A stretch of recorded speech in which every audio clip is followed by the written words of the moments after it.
Question petit c, on aimerait trouver la valeur de S de t, c'est-à-dire, lui, c'est l'original de grand S de P, c'est sa définition. Mais grand S de P, on l'avait obtenu ici, c'était la question petit a. Donc on va aller chercher les transformés de Laplace des fonctions usuelles. Alors, ici on reconnaît du P carré, donc ça ressemblerait à ça, du P plus A au dénominateur, cela ressemblerait à cela. Mais attention, gros panneau danger, je n'ai pas le droit de travailler sur elle, pourquoi? Parce que c'est un produit.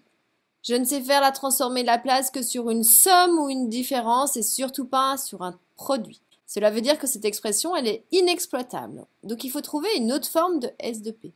Et c'est là où on va voir les différentes questions de l'exercice.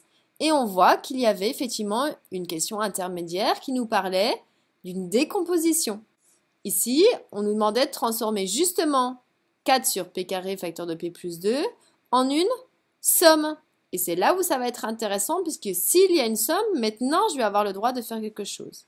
Et on avait trouvé A égale moins 1, B égale 2, C égale 1. Donc on va pouvoir remplacer.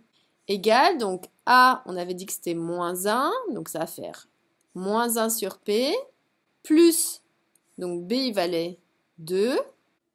Ensuite on me dit plus C, mais C il valait 1. Donc on va avoir 1 sur P plus 2. Et maintenant, on va pouvoir travailler sur L parce que j'ai une somme de transformés de Laplace usuels. Ici, on commence à les reconnaître un petit peu, mais on va vraiment bien les écrire. Ici, pour la première, moins 1 sur P, on pourrait plutôt écrire ça, parce que là, on reconnaît 1 sur P, c'est-à-dire transformé de Laplace de U de T. Donc, on va plutôt laisser le signe moins devant. Ensuite, on a 1 sur P. 2 sur P carré. Nous, on connaît plutôt 1 sur P carré. Donc ici, on va dire plus 2 fois 1 sur P carré. Et après, plus 1 sur P plus A. Alors ici, j'ai rien à faire. Puisque ici, pour 1 sur P plus A, 1 sur P plus E, elle est bien mise sous une forme qui est intéressante. Il n'y a pas à mettre de coefficient devant.